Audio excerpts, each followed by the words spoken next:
SC/ST reservation पर supreme फैसला, 7 जजों की संविधान पीठ का अहम निर्णय। अब SC/ST के अंदर भी सब कैटेगरी वैध।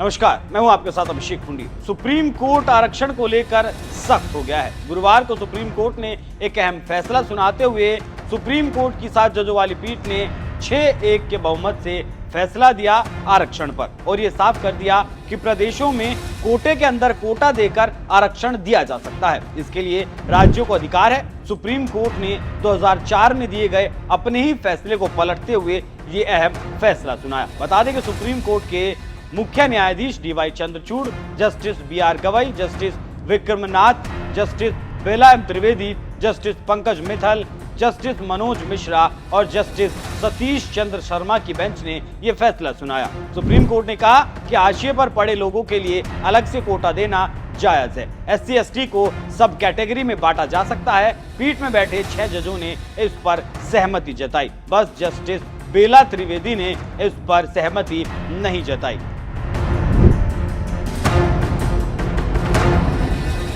सबसे पहले समझते हैं SC/ST कैटेगरी की कुछ अहम बातें। SC/ST रिजर्वेशन में पिछड़ों को अलग कोटे की मान्यता। सुप्रीम कोर्ट की 7 जजों की पीठ ने 6-1 से फैसला सुनाया। पीठ ने आंध्र प्रदेश राज्य वर्सेस EV चिनैया में 2004 का अपना फैसला पलटा। SC/ST के अंदर कई श्रेणियां हैं जिन्होंने सदियों से झेला है उत्पीड़न। ऐसा करने से नहीं होगा अनुच्छेद 14 का उल्लंघन। समरूप समूह नहीं, कैटेगरी में बांट सकते हैं। SC/ST कैटेगरी में सिर्फ कुछ लोग ही रिजर्वेशन का उठा रहे लाभ। क्रीमी लेयर की पहचान कर रिजर्वेशन से बाहर करने की नीति बनाने का आदेश। सच्ची समानता हासिल करने के लिए ये एकमात्र सही तरीका। SC/ST क्रीमी लेयर और मैला ढोने वाले बच्चों की तुलना सही नहीं। He has dissented. The majority of us have overruled the judgment in EV Chinnaiya. We have held that subclassification of the scheduled caste for the purposes of reservation is permissible. I'll just read out a brief extract. In state of Punjab versus Davinder Singh, a constitution bench held that the judgment in Chinnaiya requires to be revisited by a larger bench of 7 judges because it failed to consider significant aspects bearing on the issue of subclassification of the scheduled castes. Deciding the correctness of Chinnaiya, the following issues fall for our consideration. A. Whether subclassification of a reserved class is permissible under Articles 14, 15 and 16. B. Whether the scheduled castes constitute a homogeneous or a heterogeneous grouping. C. Whether Article 341 creates a homogeneous class for the operation of the deeming fiction. And D. Whether there are any limits on the scope of subclassification.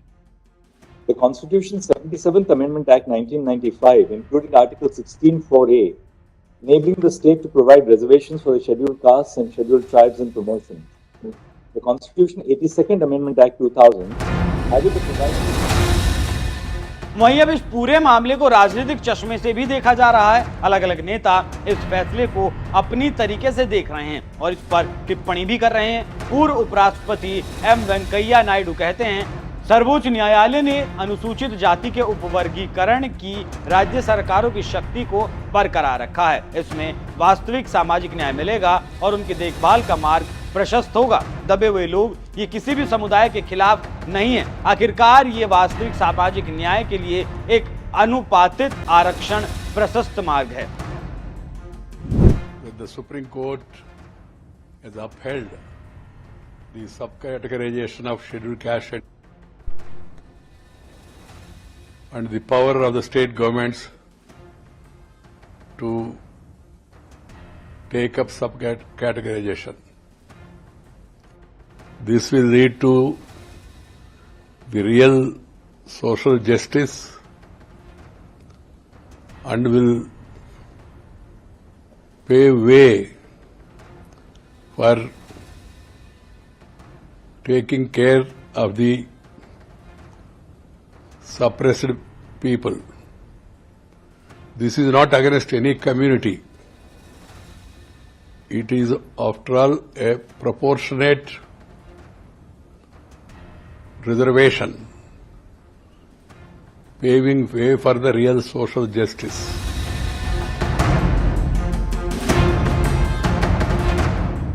Samajwadi party के सांसद धर्मेंद्र यादव का मानना है कि supreme court का फैसला शानदार है।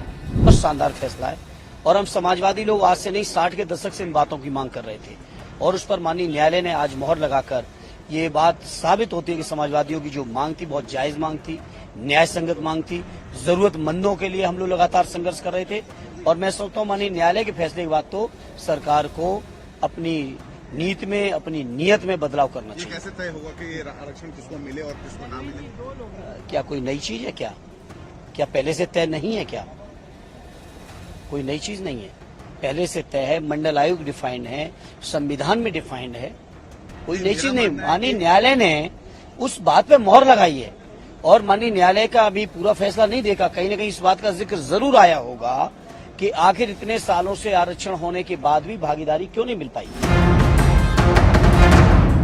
खैर, आप सुप्रीम कोर्ट के इस फैसले को किस तरह से देखते हैं? अपनी राय हमें कमेंट कर जरूर बताएं। नमस्कार।